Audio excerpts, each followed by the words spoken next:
వినాయకుడి నవరాత్రుల సందర్భంగా Balanagar DCP Suresh Kumar, Kukatpally zonal commissioner Apoorva Chauhan నేతృత్వంలో వినాయక మండప నిర్వాహకుల సమన్వయ సమావేశాన్ని నిర్వహించారు.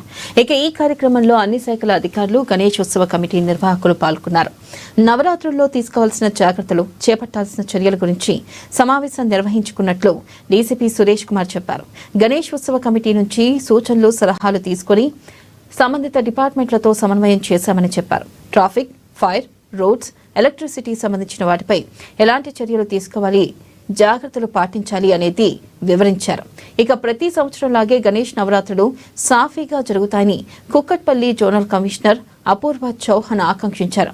గణేష్ ఉత్సవ నిర్వాహకుల నుంచి సూచనలు, సలహాలు తీసుకుని అన్ని శాఖల అధికారులతో వాటిని సమన్వయం చేస్తామని తెలిపారు.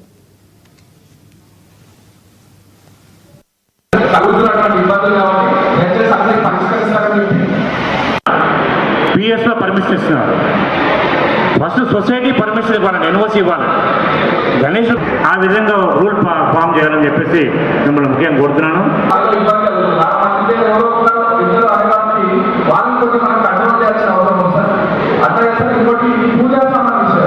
ఆ ట్రాఫిక్లో ఉన్నటువంటి దగ్గర 500 వెహికల్స్ అండి, 500 వెహికల్స్ పర్ డే పార్కింగ్. గత సంవత్సరం లాగా ఈసారి కూడా గణేష్ నిమజ్జనం చాలా సమర్థవంతంగా చేయాల్సి ఉంటుంది.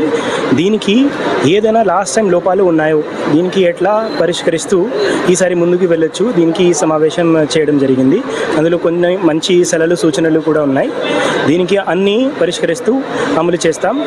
అన్ని డిపార్ట్మెంట్స్తో కోఆర్డినేషన్ చేసేసి ఈసారి లాస్ట్ టైం కంటే బెటర్గా చేయాల్సి ఉంటుంది. దీనికి ఒక జాయింట్ ఎఫర్ట్ తీసుకొని ముందుకు వెళ్తాం. Thank you. వచ్చే గణేష్ నవరాత్రుల సందర్భంగా తీసుకోవాల్సిన జాగ్రత్తలు, చేపట్టాల్సిన చర్యల గురించి గణేష్ ఉత్సవ నిర్వాహకులతోటి, అదేవిధంగా జోనల్ కమిషనర్ కుకట్పల్లి గారు, వివిధ శాఖలు, పోలీసు వారు అందరితో కలిపి ఒక కోఆర్డినేషన్ మీటింగ్ ఈరోజు ఇక్కడ కుకట్పల్లి పోలీస్ స్టేషన్ లిమిట్స్లో పెట్టుకోవడం జరిగింది. దీనికి సంబంధించి ఆర్గనైజర్స్ నుంచి వాళ్ళ యొక్క సూచనలు, సలహాలు, వాళ్ళకి ఎదురయ్యే ఇబ్బందులు అన్నీ తెలుసుకోవడం జరిగింది. దానికి వివిధ డిపార్ట్మెంట్ నుంచి వివిధ అధికారులు స్పందించారు. వాళ్ళు ఏమేమి చేయగలుగుతున్నారో చెప్పారు. అదేవిధంగా ట్రాఫిక్ కానీ, పార్కింగ్ కానీ, రోడ్స్కి సంబంధించి కానీ, ఇరిగేషన్కి సంబంధించి కానీ, ఎలక్ట్రిసిటీకి సంబంధించి కానీ, ఫైర్కి సంబంధించి కానీ ఎలాంటి జాగ్రత్తలు తీసుకోవాలి, ఎలాంటి చర్యలు చేపట్టడం అన్నీ కూడా వివరించాము. ఈ కార్యక్రమం యొక్క ముఖ్య ఉద్దేశం ఏంటంటే, ఈ గణేష్ నవరాత్రి